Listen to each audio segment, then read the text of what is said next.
நம்ம ரஜினி சார் நடித்து முடித்துள்ள வேட்டையன் படத்துல இருந்து அடுத்தடுத்த அப்டேட்டுகளாக குவிஞ்சிட்டு இருக்கு. அண்மையில கூட இந்த படத்துல இருந்து முதல் பாடலான மனசுலாயோ அப்படின்ற பாடல் வெளியாச்சு. இந்த பாடல்ல பாத்தீங்கன்னா ரஜினி சார் மற்றும் மஞ்சு வாரியருடைய நடனம் மிகப்பெரிய அளவுல தற்போது வரைக்குமே பேசப்பட்டுட்டு இருக்கு. சோ அது மட்டும் இல்லாம அண்மையில ஓணம் பண்டிகை வந்தது. இந்த ஓணம் பண்டிகைக்கு பல ரசிகர்கள் மனசுலாயோ அப்படின்ற இந்த பாடலை ரீல்ஸ் பண்ணி சோஷியல் மீடியாக்கள்ல போட்டிருக்காங்க. அந்த ரீல்ஸ்களுமே பலவிதமான சாதனைகள் படைச்சிட்டு இருக்கு. சோ பாடல் அந்த அளவிற்கு ரசிகர்கள் கூட கனெக்ட் ஆகியிருக்கு அப்படின்னு தான் சொல்லணும். இந்த பாடல் பாத்தீங்கன்னா கண்டிப்பாக ஒரு மிகப்பெரிய அளவுல சாதனை படைக்கும் அப்படின்றதுல எந்த ஒரு மாற்று கருத்துமே கிடையாது. சோ இதனடுத்து வேட்டையன் படத்துல இருந்து என்ன அப்டேட் வெளியாக போகுது அப்படின்ற எதிர்பார்ப்பு ரசிகர்கள் மத்தியில அதிகமாக இருக்கு.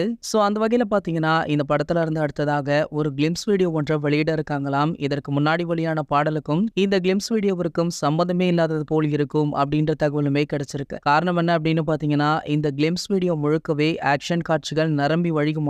இந்த படத்துல நம்ம ரஜினி சார் அவர்கள் ரிட்டையர்டு போலீஸ் அதிகாரியாக நடிக்கிறார் அப்படின்ற தகவலை நம்ம முன்னாடியே பார்த்தோம். அது மட்டும் இல்லாம இந்த படப்பிடிப்பு ஆரம்பிக்கும் போதே வேட்டையன் அப்படின்னு டைட்டிலுடன் கூடிய ஒரு ப்ரோமோ ஒன்றையுமே வெளியிட்டாங்க. சோ அந்த ப்ரோமோவிலுமே நம்ம ரஜினி சார் அவர்கள் காக்கி யூனிஃபார்ம்ல இல்லாட்டாட்டியுமே அவர் இந்த படத்துல ஒரு போலீஸ் அதிகாரியாக தான் நடிக்கிறார் அப்படின்ற தகவலுமே வெளியாச்சு. அதனடுத்து பாத்தீங்கன்னா ஒரு சில ஷூட்டிங் ஸ்பாட் புகைப்படங்களுமே வெளியாச்சு. சோ இந்த நிலையில தற்போது வெளியாக போற இந்த கிளிம்ஸ் வீடியோவிற்கு ஒரு மிகப்பெரிய எதிர்பார்ப்பு இருந்துட்டு இருக்கு. சார் ஓகே, உங்களை யாரெல்லாம் இந்த வீடியோவுக்காக ஆவலுடன் வெயிட் பண்றீங்க அப்படின்றத கீழே உள்ள கமெண்ட் செக்ஷன்ல கமெண்ட் பண்ணிட்டு நம்மளுடைய தலைவர் அப்படின்ற நம்ம சேனலை சப்ஸ்கிரைப் பண்ணிக்கோங்க.